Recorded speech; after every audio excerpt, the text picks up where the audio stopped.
E aqui no estúdio hoje a gente vai conversar com o professor de Educação Física, professor Carlos Amorim, sobre exercício físico para quem tem determinadas patologias, como por exemplo, pessoas obesas, pessoas hipertensas, pessoas que têm diabetes. Bom dia, professor. Bom dia, Daniela, tudo bem? Um prazer estar aqui. Bom, segundo informações, o exercício físico é fundamental para ajudar no tratamento de determinadas doenças. Mas como é que as pessoas que têm determinadas patologias devem praticar o exercício para não serem prejudicadas?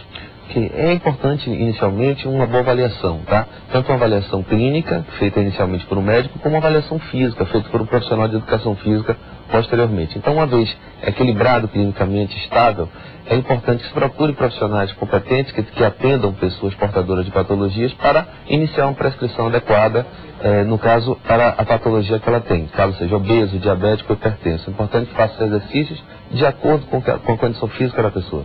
Bom, e uma pessoa que, por exemplo, não tem condição de acessar esse profissional para fazer esse tipo de avaliação. Aqui nós temos uma orla muito grande, né, o mar muito bonito, dá para fazer uma caminhada? Quais os cuidados que uma pessoa deve ter para exercícios simples?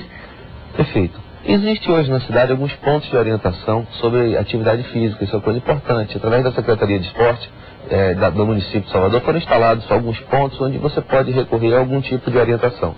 Óbvio que se precisa de outros tantos pontos pela cidade para que isso se prolifere. Mas o importante é que, uma vez estável, uma atividade como a caminhada é uma atividade muito tranquila. Não que ela resolva tudo ou que ela seja a melhor atividade, não é isso. Mas pelo menos é uma atividade de menor risco. Então, se o indivíduo está bem avaliado e, por exemplo, pelo médico que o acompanha, ele está clinicamente estável, ele pode se lançar num programa de caminhada moderadamente. Claro que sem cometer excessos e procurando, por exemplo, horários do dia onde a temperatura está mais amena, tá? Não procurar fazer o que os outros fazem, sim o que sua condição física lhe permite. O que é, professor, que um diabético, por exemplo, não pode fazer em relação à atividade física? Pois bem, o diabético, caso ele tome, tem diabéticos que tomam insulina, outros não tomam insulina. Então tem o diabético tipo 1 e o diabético tipo 2. O diabético tipo 2, o trabalho com essas pessoas, a atividade física com essas pessoas é um pouco mais tranquilo.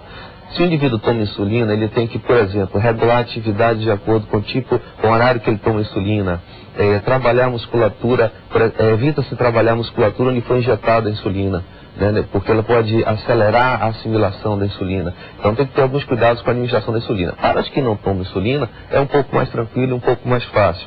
Mas procurar estar sempre alimentado é uma coisa importante. É ruim para o diabético fazer atividade física em jejum, é complicado, ele pode ter uma hipoglicemia.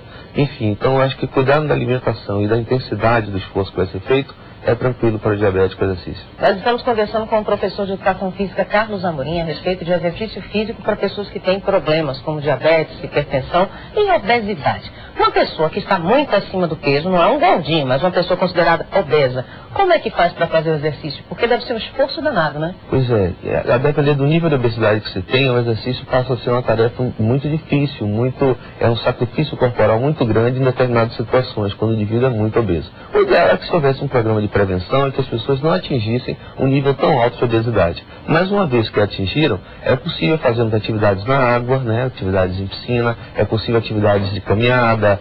O ciclismo às vezes incomoda um pouco por conta do excesso de peso. Enfim, as atividades de musculação também são muito indicadas para pessoas obesas, que eles precisam desenvolver a massa muscular, né? Professor Carlos, e gente que tem problema, por exemplo, com coluna? O que que faz? Porque o exercício físico é fundamental. Tem uma pessoa que tem um problema, uma hérnia de disco, vamos dizer assim, pode trabalhar com exercício físico para melhorar a situação? Sim, sim. O exercício físico é muito indicado em tratamentos da coluna vertebral, tá? Sendo que alguns exercícios são contraindicados. Então o importante, nesse particular, é buscar orientação e evitar exercícios de risco. Então, uma sala de musculação, por exemplo, ela pode fazer muito bem a uma pessoa que tem hérnia de disco, mas pode também fazer muito mal, caso o exercício não seja bem orientado.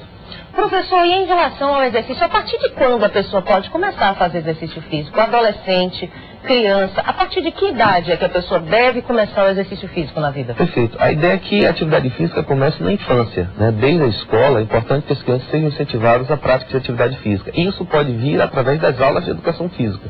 Então, se nós cultivarmos o hábito da prática de atividade física desde a infância, é possível que tenhamos uma sociedade de adultos mais ativos. E quem sabe até uma sociedade que previne esses problemas todos que nós falamos antes, né? Pois é, com certeza. Tá bom, professor Carlos Amorim, muito obrigado pela sua participação também. no Pernambuco. Um prazer. Bom trabalho para o senhor. Obrigado.